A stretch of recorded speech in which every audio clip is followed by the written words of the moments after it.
শব্দ থেকে কবিতা, হুমায়ুন আজাদ। কবিতা কাকে বলে বলা খুব মুশকিল, কিন্তু আমরা যারা পড়তে পারি তারা কম বেশি কবিতা চিনি। কবিতারও চেহারা আছে। বইয়ে বা পত্রিকায় যে লেখাগুলো খুব সুন্দরভাবে ছাপানো হয়, যে লেখাগুলো পংক্তিগুলো খুব বেশি বড় হয় না, যেগুলোকে একটি পংক্তি আর একটি পংক্তির সমান হয়, সে লেখাগুলোই কবিতা। যে লেখাগুলো পড়লে মন নেচে ওঠে, গান গেয়ে উঠতে ইচ্ছে করে, চোখে বুকে রং বেরঙের স্বপ্ন এসে জমা হয়, তাই কবিতা। যা পড়লে 2-3 বার পড়লে আর ভোলা যায় না, মনের ভেতর যা নাচতে থাকে, তাই কবিতা। কবিতা কারা লেখেন? কবিরা লেখেন কবিতা। তারা একটি শব্দের পাশে আরেকটি শব্দ বসিয়ে একটি শব্দের সাথে আরেকটি শব্দ মিলিয়ে কবিতা লেখেন। আমরা যদি কিছু বানাতে চাই, তাহলে কিছু না কিছু জিনিস লাগে। উপমা একটি ঘুড়ি বানাতে চায়। ঘুড়ি বানানোর জন্যে উপমার দরকার লাল নীল কাগজ, সুতো, বাঁশের টুকরো। মৌলি একটি পুতুল বানাতে চায়। তার দরকার হলদের টুকরো কাপড়, সুতো, 3টে লাল বোতাম, 2টো সবুজ কাঁটা, একটু তুলো। তেমনি কবিতা বানাতে হলেও জিনিস চাই। কবিতার জন্যে দরকার শব্দ, রং বেরঙের শব্দ। পাখি একটা শব্দ, নদী একটা শব্দ, ফুল একটা শব্দ, মা একটা শব্দ। এমন হাজারো শব্দের দরকার হয় কবিতা লেখার জন্য। কবি হতে পারে কে? সেই হতে পারে কবি যে লিখতে পারে কবিতা, যার ভালোবাসা আছে শব্দের জন্য, যে শব্দকে ভালোবাসে খুব, শব্দকে আদর করে করে যে খুব সুখ পায়, সেই হতে পারে কবি।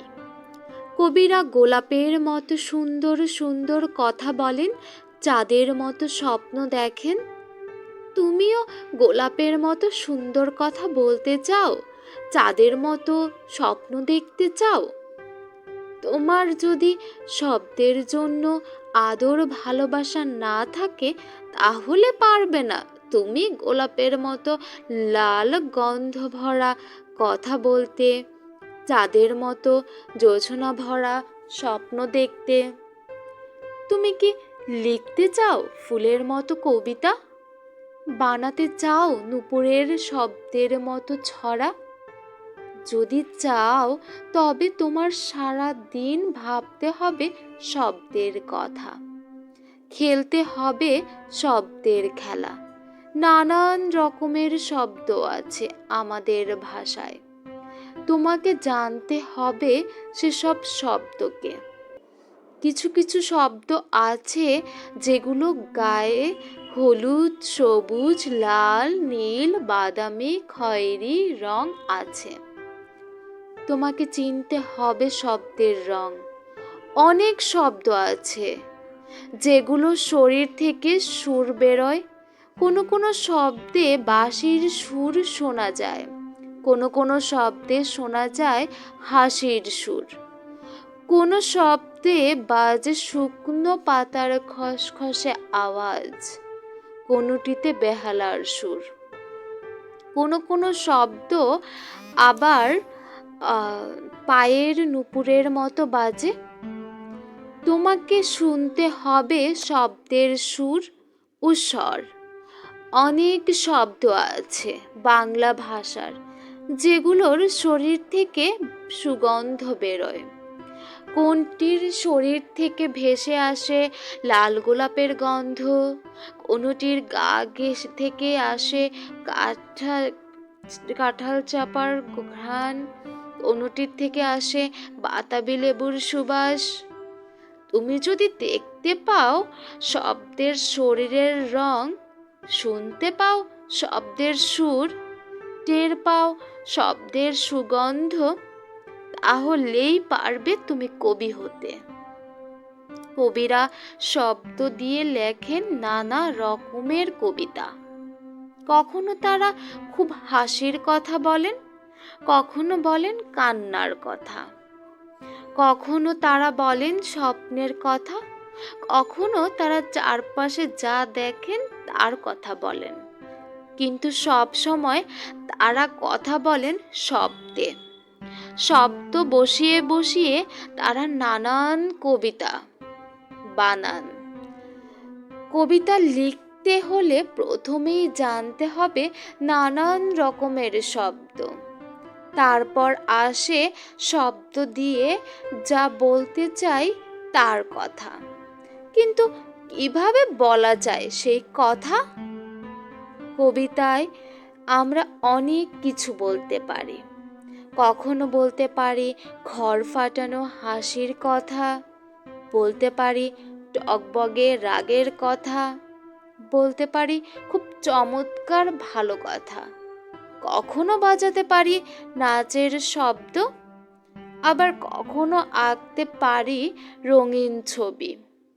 কিন্তু সব সময়ই মনে রাখতে হবে ওই কথা নতুন হতে হবে। যা একবার কেউ বলে গেছে, যে ছবি একবার কেউ এঁকে গেছে, তা বলা যাবে না, সে ছবি আঁকা যাবে না। আর কথা বলতে হবে, নাচতে হবে, ছবি আঁকতে হবে ছন্দে। তাই কবিতা লিখতে হলে শব্দকে জানতে হবে, জানতে হবে ছন্দ, আর থাকতে হবে স্বপ্ন।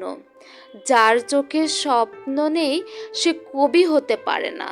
স্বপ্ন থাকলে মনে আসে নতুন ভাবনা, নেচে নেচে আসে ছন্দ আর শব্দ।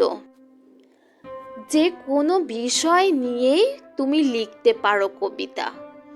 বাড়ির পাশের গলিটা, দূরের ধান ক্ষেতটা, পোষা বেড়ালটা বা পুতুলটাকে নিয়ে কবিতা লেখা যায় যদি মনে স্বপ্ন থাকে। রাস্তার দোকানিকে নিয়ে কবিতা লেখা যায় যদি স্বপ্ন থাকে। আর যা নেই তা নিয়েও কবিতা লেখা যায় যদি স্বপ্ন থাকে। এবার একটা কবিতা লেখা যাক। কবিতাটির নাম দিচ্ছি দোকানি। রাস্তার মোড়ের দোকানদারকে তুমি আমি চিনি। সে বিক্রি করে সাদা দুধ, খয়েরি চকোলেট, লাল পুতুল, সবুজ পান। এসব জিনিস আমরা কিনে খাই, দোকানিকে চকচকে টাকা দিই। তার জিনিসপত্র বিক্রি দেখে মাথায় আমার একটা ভাব এলো। ভাবটা হলো, আমি একটা দোকান খুলেছি 2 দিন ধরে, কিন্তু সে দোকানে দুধ, চকোলেট, পান বিক্রি হয় না। বিক্রি হয় এমন সব জিনিস যা কেউ বেচে না, যা কেউ কেনে না। শুধু স্বপ্নেই সেসব জিনিস বেচা কেনা চলে। ভাবটা মাথায় এলো, সঙ্গে শব্দ এলো আর ছন্দ এলো। প্রথমে লিখলাম, 2 দিন ধরে বিক্রি করছি চকচকে খুব চাঁদের আলো, টুকটুকে লাল পাখির গান। কথাটাই চমক দেয় সবার আগে। চকচকে চাঁদের আলো, টুকটুকে পাখির গান, বিক্রির ব্যাপারটা বেশ নতুন। সারা পৃথিবীতে খুঁজে এমন দোকান পাওয়া যাবে না। ছন্দটাও বেশ দুলে দুলে আসছে।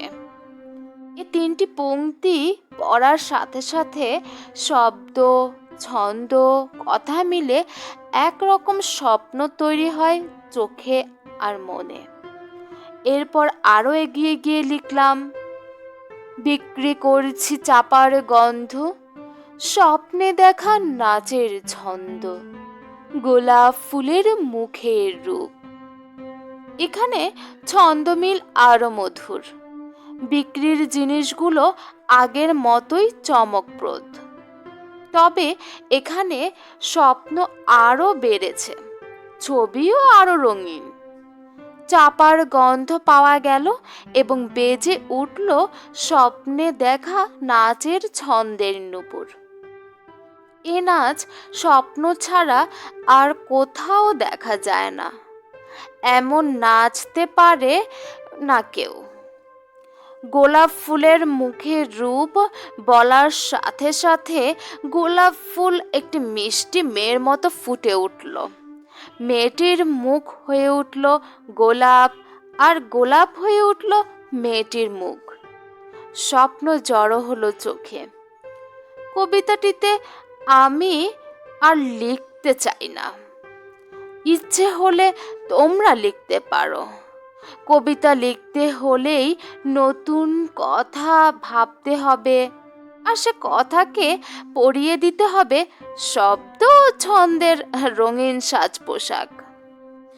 তোমরা এখন ছোট, এ ছোট থাকার সময়টা বেশ সুন্দর। বারবার আমার ছোট সময়ের কথা মনে পড়ে।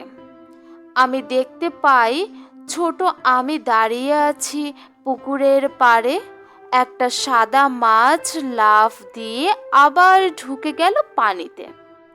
দেখতে পাই শাপলা ফুটেছে, পানি লাল হয়ে গেছে। একটা চড়ুই উড়ে গেল, তার ঠোঁটে চিকন একটা কুটো। এসব আমার কবিতা লিখতে বলে। তোমরা এখন ছোট, এ বয়সে তোমরা খুব বেশি করে দেখে নেবে, যত পারো দেখো, দেখো দেখো এবং দেখো। বুকের মধ্যে মনের মধ্যে ছবি জমাও, রং জমাও, সুর জমাও। বড় হলে এক ছবি, সুর, রং তোমাদের খুব উপকার করবে।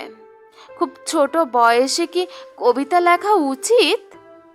ছোট বয়সে উচিত কবিতা পড়া, পড়া এবং পড়া। চারদিকের ছবি দেখা, দেখা এবং দেখা। ছোট বয়সে বুকে জমানো উচিত শব্দ আর ছন্দ। তারপর একদিন যখন বড় হবে, শব্দ, ছন্দ, ছবি, সুর, রং সব দল বেঁধে আসবে তোমার কাছে, বলবে আমাদের তুমি কবিতায় রূপ দাও।